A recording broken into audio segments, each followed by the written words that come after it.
Kita sambut Presiden Republik Indonesia, Bapak Insinyur Haji Joko Widodo.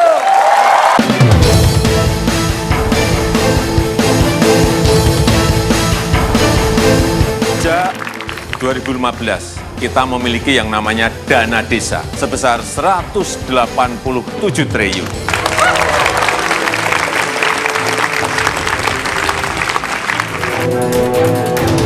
Mari kita sambut Bapak Haji Prabowo Subianto.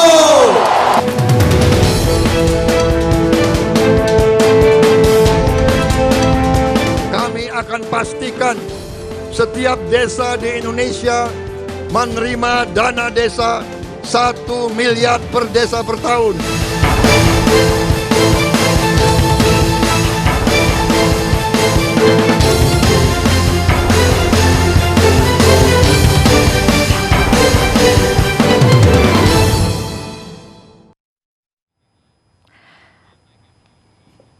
Ya, sebelum kita lanjutkan dialog kita, kami punya cuplikan pidato dari Prabowo Subianto terkait dengan mempertanyakan cadangan beras dan juga cadangan BBM Indonesia. Negara yang tidak mampu membayar rumah sakit,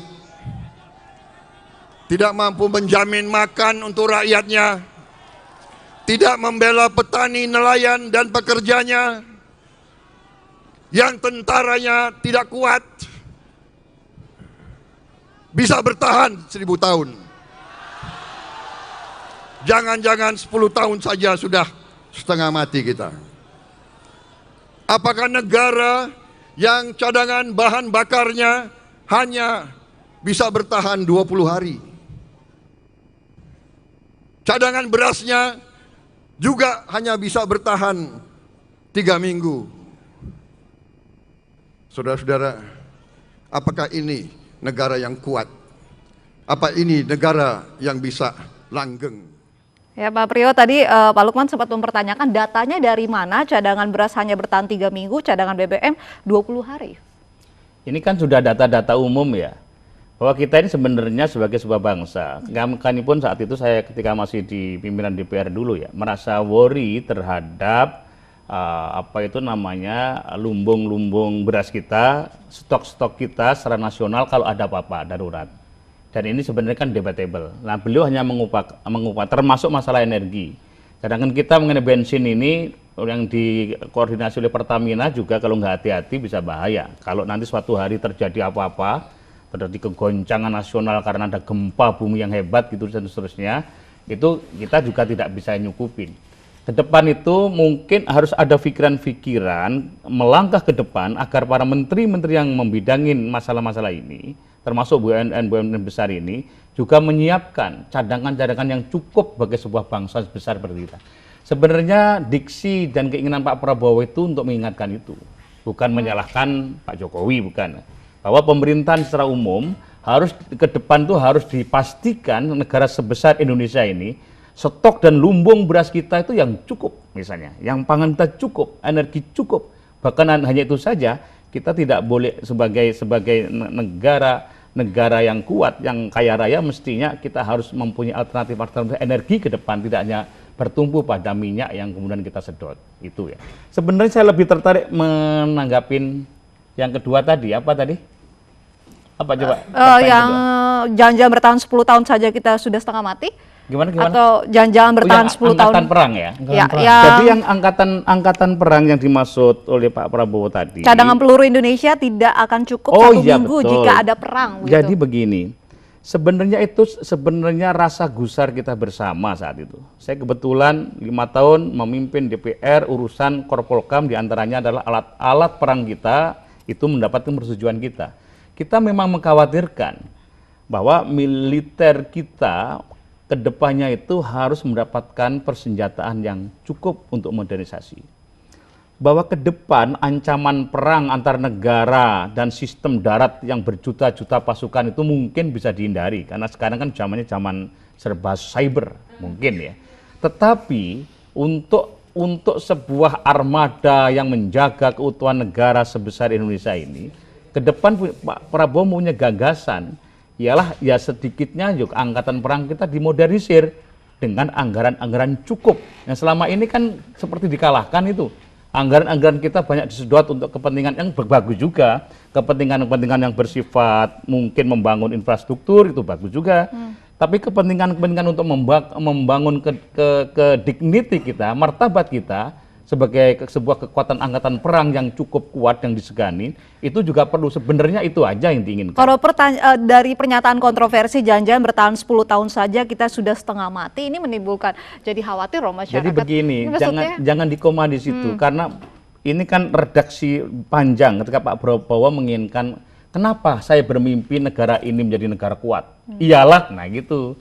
Kita hanya jangan berpikiran hanya biasa-biasa saja, harus berpikiran extraordinary, harus berpikiran melompat, apa yang disebut dengan lompatan besar tadi. Iyalah, kita kritik pemikiran kita yang sekarang seperti biasa-biasa saja, yang memimpin dengan cara biasa-biasa saja, yang kemudian apa itu kementerian, lembaga dan seterusnya biasa-biasa saja, harus berpikir dengan terkejut adalah ke depan kita harus kuatkan negeri kita itu dengan cara melompat tadi. Baik, kita sebenarnya itu sebenarnya kita juga punya cuplikan pidato dari Joko Widodo berikut ini. Infrastruktur merupakan syarat dan fondasi bagi negara kita ini untuk maju. Infrastruktur itu bisa berupa jalan desa, jembatan desa, bisa pelabuhan kecil, pelabuhan besar, airport atau bandara, pembangkit listrik, juga telekomunikasi. Infrastruktur inilah yang akan membawa kita bisa menang dalam berkompetisi, menang dalam bersaing dengan negara-negara lain. Sejak 2015, kita memiliki yang namanya dana desa. 2015, kita telah luncurkan 20,7 triliun ke desa-desa. Kemudian di 2016, kita telah luncurkan dana desa sebesar 47 triliun ke desa-desa. 2017 kita luncurkan lagi 60 triliun dana desa ke desa-desa di seluruh daerah. Dan tahun 2018 kita telah kembali memberikan dana desa sebesar 60 triliun. Artinya dalam 4 tahun telah kita berikan dana desa ke daerah-daerah sebesar 187 triliun. Ya, saya ingin ke Pak Lukman, ini dana desa sudah diberikan oleh pemerintah Jokowi JK sudah 4 tahun begitu, tapi dalam pidato Prabowo kemarin juga mengatakan akan memberikan dana desa begitu 1 miliar setiap desa. Ini Anda melihat programnya dari Prabowo Sandi berjiplak program Jokowi atau gimana? Mohon maaf ini agak saya luruskan presenternya. Apa kok presenter? Apa pernyataan ini? Pak Prabowo menyampaikan itu adalah 5 tahun yang lalu dan ini diulang. Karena kebetulan jadi ini udah program lama Prabowo begitu? Bukan lama, karena saya menyaksikan sebagai pimpinan DPR yang saat itu mengetok palu tentang undang-undang desa, saya sudah tahu dan memang mengumumkan saat itu di DPR, ketua umum partai dan pemimpin, termasuk kami pun kala saat itu di Golkar saat ya, yang pertama kali menaikkan kontrak, menyetujui dan mengusulkan 1 miliar per desa itu adalah Pak Prabowo Subianto. Ini kesaksian sejarah. Dan ini diakui di ribuan, puluhan ribu para kepala desa dan perangkat desa saat itu. Nah, beliau tadi mengingatkan kita pada pidato 5 tahun yang lalu ketika beliau berlaga saat itu, tapi hari itu kan dikalahkan oleh Pak Jokowi. Jadi ini adalah program Prabowo begitu, dana desa ini. Dan oleh Pak Jokowi ternyata itu dilanjutkan. Itu bagus. Ini bagus saya teruskan ya. Seharusnya Mas Priyo update soal ini ya, sampaikan yang benar kepada Pak Prabowo. Karena apa? Ini blunder bagi Pak Prabowo. Karena rata-rata desa sekarang itu sudah 1,3 miliar per desa menerima. Ya, dia ada dari APBN, dia dari APBD provinsi, dan ada dari APBD kabupaten. Rata-rata sudah 1,3 sampai dengan 1,5 triliun. Nah, kalau visinya menyampaikan memberikan 1 miliar per desa, turun dong.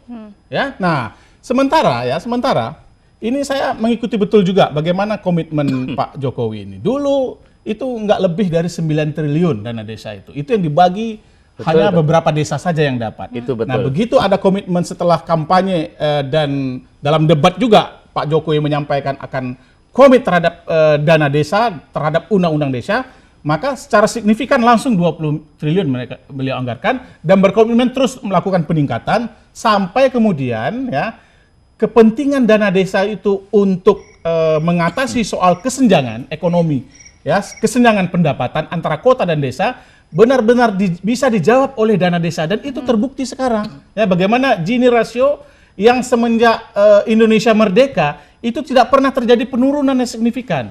Tetapi begitu ada komitmen 187 triliun itu bisa masuk ke desa, ya merubah konsep pembangunan dari trickle down effect menjadi bottom up, itu ternyata terjadi penurunan signifikan terhadap Gini rasio. Saya juga masih ingat 5 tahun yang lalu kami berdebat, mungkin Pak Priyo masih pimpinan DPR. Bagaimana pada saat itu DPR mendesak supaya pemerintah Pak SBY menjadikan Gini rasio itu sebagai indikator di dalam APBN. Dan itu ditolak pada saat itu. Nah, tetapi kemudian setelah Pak Jokowi menjadi presiden, itu semua diadopsi, semua diakomodasi. Sehingga kemudian ya dilindungi oleh sebuah undang-undang yang kuat, undang-undang desa, didorong oleh sebuah kebijakan yang konsisten, fokus terhadap pembangunan pedesaan. Hari ini kita bisa melihat bagaimana desa itu menjadi penopang pembangunan bangsa. Silakan. Saya harus apresiasi bahwa Mas Lukman dan Pak Jokowi, pemerintah Pak Jokowi ini kemudian concern terhadap masalah itu. Nah itu harus oke Mas, saya juga harus akuin macam itu.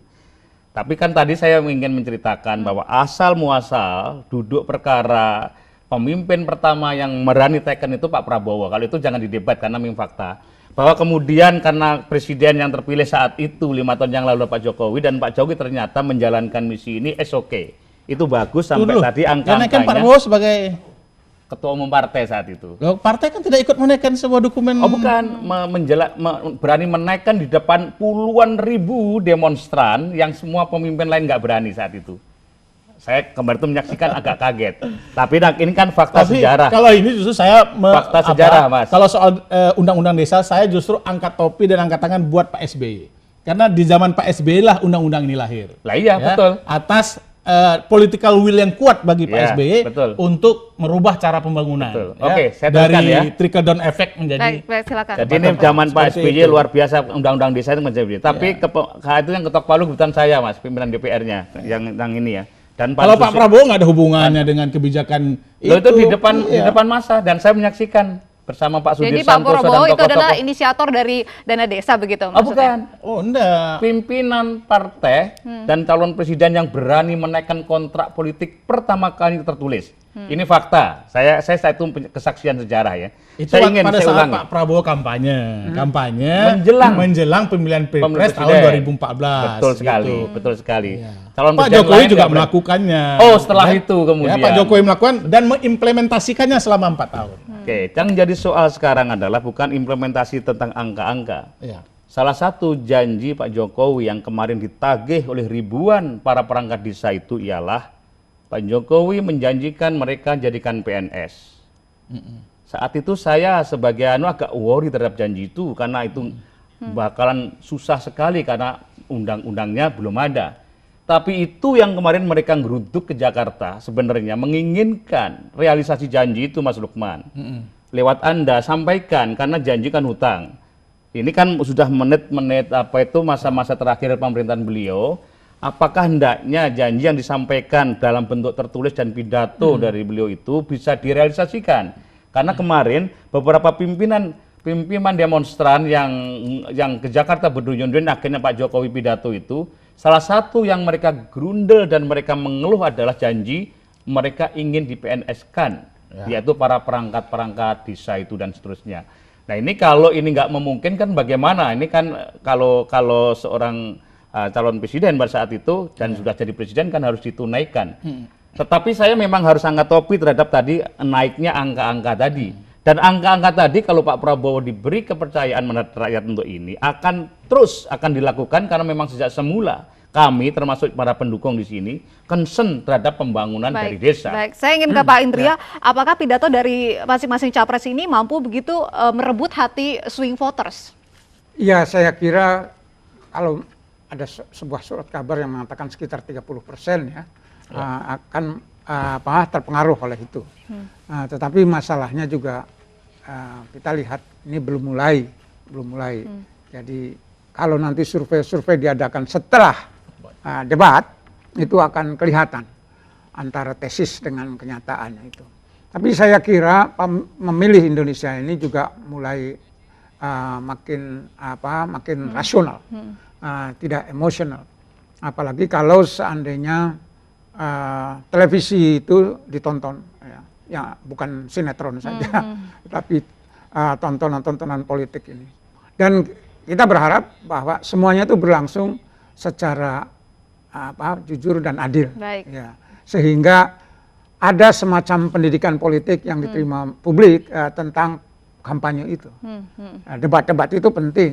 Ini kan belajar dari Amerika. Nanti kita tunggu lagi tanggal 17 Januari debat dari Capres-Cawapres ini juga akan semakin begitu membuka informasi kepada masyarakat mengenai Capres-Cawapres yang akan dipilih pada April nanti. Baik, terima kasih Pak Lukman, Pak Indria, Pak Priyo sudah hadir di iNews TV, dan pemirsa kami masih akan kembali usai jeda berikut, tetaplah di iNews TV.